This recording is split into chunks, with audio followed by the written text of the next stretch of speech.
It's a city where anything can happen, so what could go wrong or right as I hit up LA Unscripted.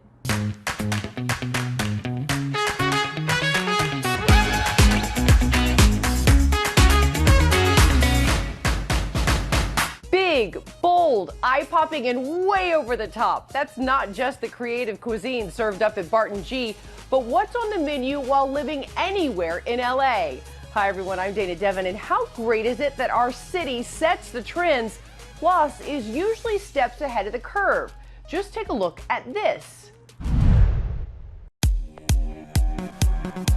Hi, my name is Kathy Kwan. I'm the president of Scitex Usa. So basically, we're the denim jean manufacturer. LA used to be a denim hub, but with all this overseas manufacture process, a lot of factories have been left Los Angeles. So big goal, we wanted to bring the manufacture back to the LA. Since we opened up the factory in March, there's a lot of demands that gets through our hub. Some of the brands that I can name is Edwin USA, with J. Crew, Madewell, Everlane, Filson, Autonom, Polo. And you guys really pride yourself on manufacturing in a clean way. People jokingly say, oh, you know, whoever works in the denim industry, their bloods are blue. Because we see the blue water all the time. We have headquarters in Ho Chi Minh City in Vietnam, where we use 98% of water recycling system, all the sustainability elements. So we're bringing that core into the Los Angeles. We're saving 40% of energy, saving a lot of water, using better chemicals. But in order to conduct all that, you need to have a new system and the technology.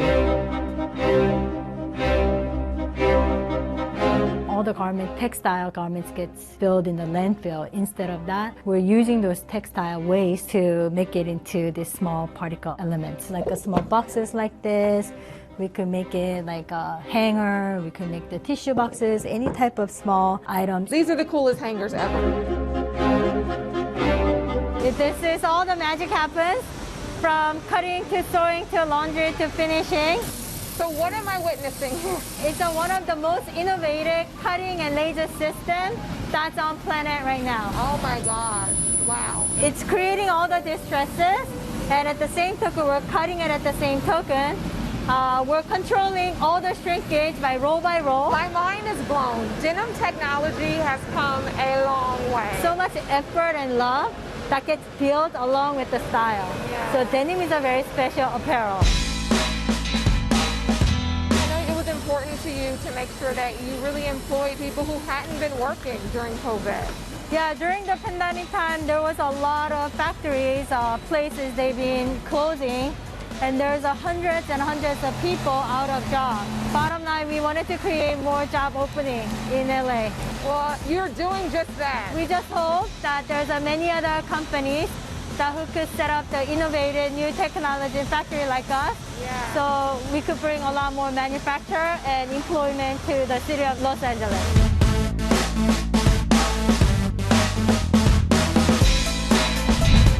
They call it the city where dreams come true. Now shining the light on a local find you may not know about.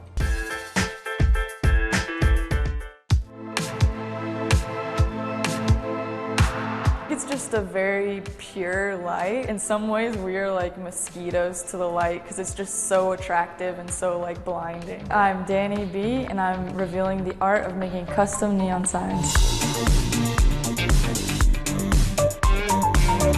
My grandparents, they ran a neon shop in Vegas, so I kind of always grew up around the craft. They ran a really cool repair shop in Vegas, so they got to work on a lot of the big marquee signs and all these big neon lights in Vegas. LA has like the most beautiful neon signs. Neon is made from glass. It's all hand bent and blown in the fires. Everything is done by hand. There's no machines in the process. But when you look at the quality of the material, there's nothing that compares to neon. I was very lucky to meet Derlin earlier this year. Derlin has been running this business for 2 years. He has a very strong foundation in working with glass. He's just like a glass magician.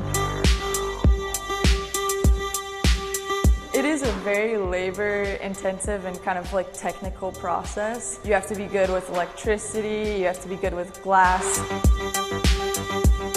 The The trend with neon signs has left kind of the front of the building and now is inside the building. It's kind of evolved into a new sort of like medium where it's used just to glow up people's homes. Businesses use it as catchy slogans that people can take, you know, very viral pictures with. It's definitely evolved off of being just purely like storefront signage, which has been great for us. Photo studio called the Urban Jungle. We did all of those. We did them for the new Honey headquarters down in the Arts District. We did all of their neon signs. We did one for the Beetlejuice musical. It's featured in the play, and we happened to make that.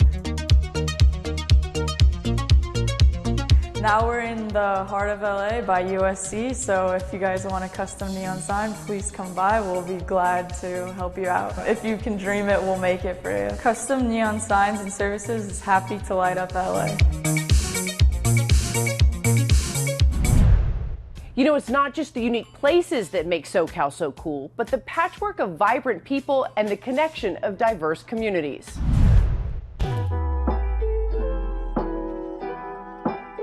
If you ain't got tatted by Cartoon, you ain't got no tat. I'm Mr. Cartoon, and you're watching LA Reveal. When I look back and I'm thinking, you know, what impact did I make in LA, or what did I do here, you know? I probably contributed something to making tattooing high-end. When I got in, a lot of the tattooers, they weren't making what they deserved, man. I had been a professional artist already, so I knew what commercial projects paid, and tattooing was way harder than those jobs, and tattooing was 1/3 of the money. And I was like, man, if I do anything, I'm gonna change that. I'm gonna give the artists in LA a raise. You know, growing up in LA, I've been inspired by so many different people, so many different ethnicities, and we all kind of borrow from each other. I take this experience and the tattoos and all the street culture, and that's the heaviest influence in my art. Hey, I might be doing something for, say, Vans or Levi's or some major company, but in my head, I'm a 16-year-old kid going down the 110 freeway reading graffiti on the wall, so I still keep that with me. You know, I grew up in the harbor area, and a lot of times you can get stuck down there your whole life and never even come to Hollywood or come to other places in LA. I was always the adventurous type. As a kid, I liked to do graffiti, and to do graffiti, you had to go to LA. So we would take the bus, or we would jump in our bucket and drive down Western Avenue from Pedro all the way to Hollywood. And we'd go through 100 gang territories to get there. And that built me up as a creative. I have to have the cutting edge mind of a graffiti vandal, and also that of a designer, a producer, grown folk stuff. So I'm in both worlds. When you do a documentary on your own life, it's really weird, man, because it's almost like therapy, where you gotta go over the same things, or things from your childhood, or cool moments, embarrassing moments. Everything gets brought up, because you want to be honest and you want to try to put as much out there as possible. My partner, Esteban Oriol, half of the documentary is about him as a photographer in LA, capturing this culture. Everything Cartoon did, Esteban was there. Capturing the whole culture. Lowrider culture, tattoo culture.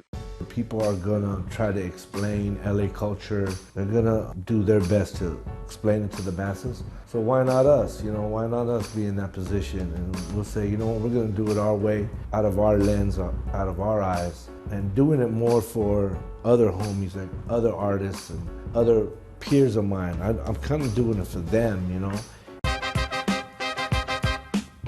This whole studio I'm in, I seen it before it manifested. I sketched it 10 times. Here in Santa Monica, it's where Hollywood meets the water. We're in my private studio. I'm partners in a barbershop called Master Deluxe. We built this place to kind of be a one-on-one type of environment. This is where we make people's lives a little bit better, They walk in one way, they leave better. It's a tattoo and fresh fade. being that I'm 51 years old, I'm not gonna be tattooing forever, you know what I mean? You're only as good as your last project. You gotta stay on top. You gotta be cutting edge. Your work's gotta be dope, bottom line. You know what I'm saying? Like, this is SoCal culture. We're all in it to win it. Let's get it. From A-list celebrity sightings to Insta-famous social media face-offs, LA doesn't always live up to its laid-back stereotype. But boy, one is never bored living here. So come back for all things fun. LA Unscripted from the experiential Barton G will be right back.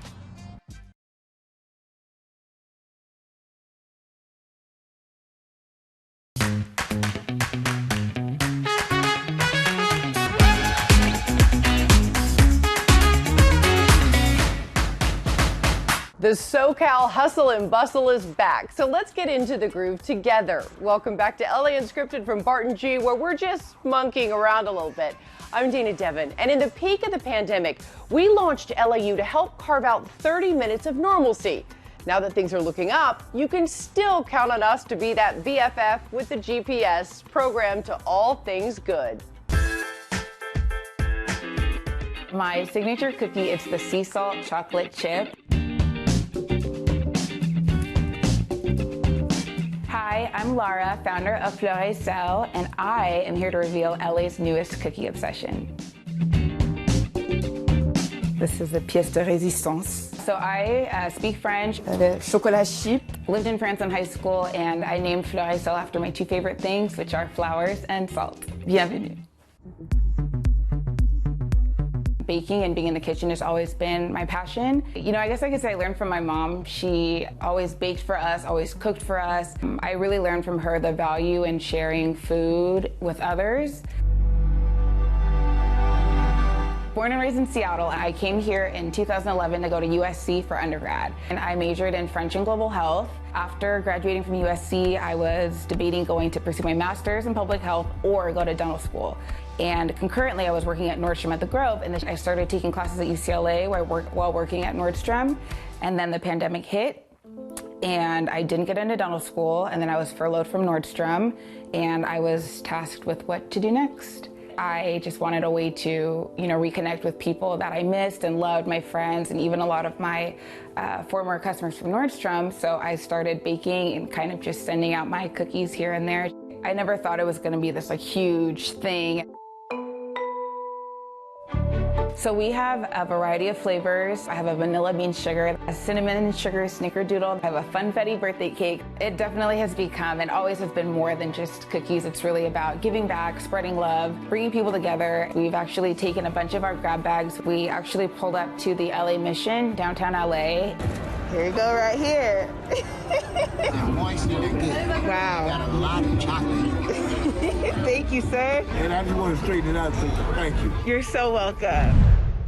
Backyard she shed, garage converted man cave. Where's your go-to? Let us know. Maybe we'll meet you there. We are deep into football season, and here at SoFi Stadium, it's tailgate time.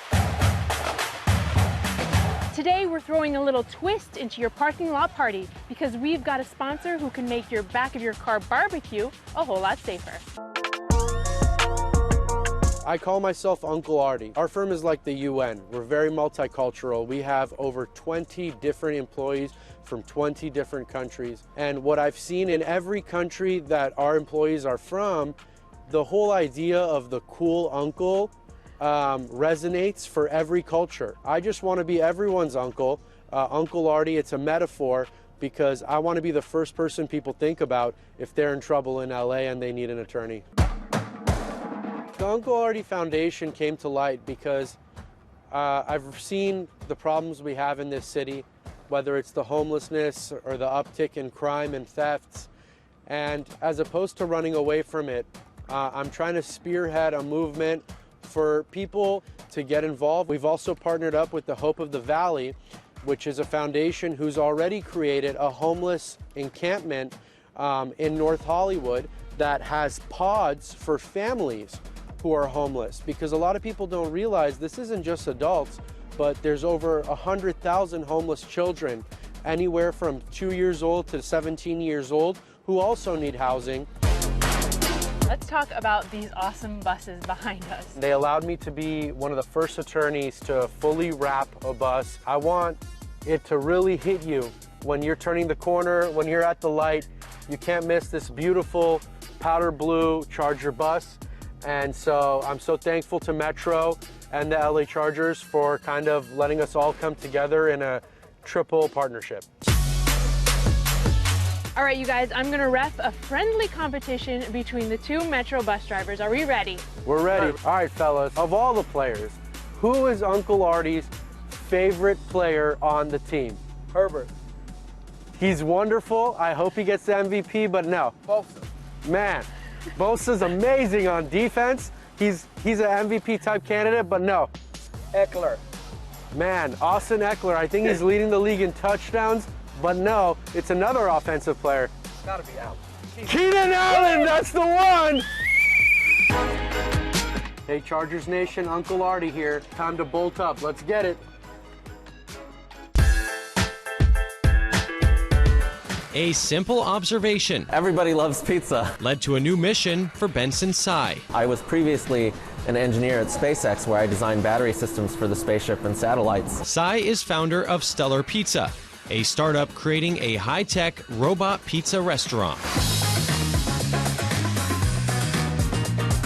The goal with the automation is really to get food delivered to people in a better, faster, more affordable way. This would be the person tossing it up? Yeah, so instead of designing robot arms to toss the pizza up, this is a much more effective way to open a pizza dough. It took his team of engineers 2 years to develop this automated pizza maker. So the sauce just got dispensed and the cheese is being weighed out now. Next, toppings like freshly sliced pepperoni or veggies are applied. Then, pizzas are rolled into ovens that cook them in about 2 minutes. We've got an excellent team of rocket scientists building one of the most advanced kitchens out there. The entire machine will be placed in the back of a truck, initially to serve as a pop-up restaurant. Later, the goal is to have roaming Stellar trucks delivering in neighborhoods everywhere. The machine can make a pizza every 45 seconds. Let's try Stellar Pizza made by a robot. The crust is nice and crispy. It's a perfect amount of cheese. Sauce is also a tough thing to get right, and you did a really nice job with the sauce. That's also in-house. If you told me this was made by a robot, I would not believe you. And don't worry, we're not full yet, just full of it. Just kidding, not really. LA Unscripted for the most Instagrammable restaurant ever, Barton GLA. We'll be right back.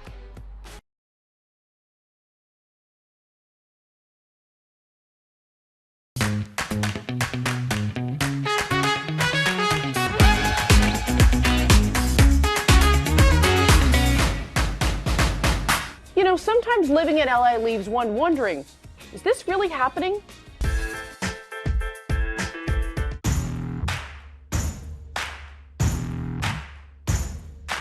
I'm Olivia Di Bortoli. Have you seen Nobody the movie? Well, I have, and I'm about to learn all their stunts. My name's Matt, this is my team. We're gonna just run you through some techniques that Bob did to prepare for the movie, and then we'll film some fight scenes in our house. If I throw hook punches at Sonia, it doesn't really look like it works, right? But then if you guys are camera and I stack it over her shoulder, when we go in there, you guys are gonna have a lot of different weapons. Go forward and stop, and bring it back.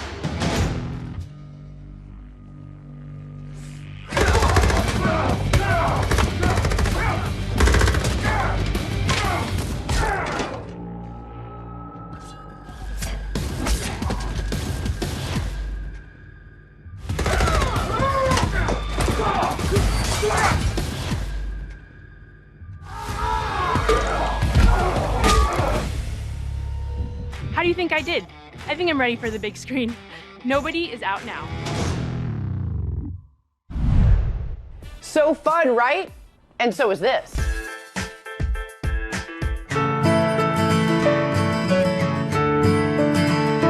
You know how sometimes you want a little kind of sweet treat, but you don't want anything too heavy or too bad for you? And this is one of those things, sometimes when I have a hankering for something, I make this. Although I'm kicking it up a notch, if you will. So in here, I always have a bag of frozen fruit in the freezer. So whether it's berries or mango, this happens to be mango. And all I did is pour some mango into a pot, make sure it gets kind of soft and gooey. This took maybe 5 minutes. A yogurt parfait. And I know you're thinking, well, that's not that exciting. I get it, but it's also the perfect thing to have for breakfast, and also the perfect thing if you do want that little sweet something, you know, after dinner. I buy plain Greek yogurt, and I'll just do a little building. I also do this when, back in the good old days, when we'd have maybe people over for brunch. Mango puree going in, some toasted coconut, any kind of nut you like. I'm gonna do pistachios, cashews, macadamia nuts would be delicious. Just to give it a little texture, I'm gonna add some dried mango. Ta-da, you've got yourself a healthy, pretty little snack. I started without you guys. You know what I love? That it's not too sweet. Okay, now go do it all, everything we just featured, and tag us in your pics. Again, we try it before we show it, so always LAU approved. And to Barton G Restaurant LA, thank you so much for providing the most unique dining experience ever. And to you guys, we'll see you next time. Love you. Mwah.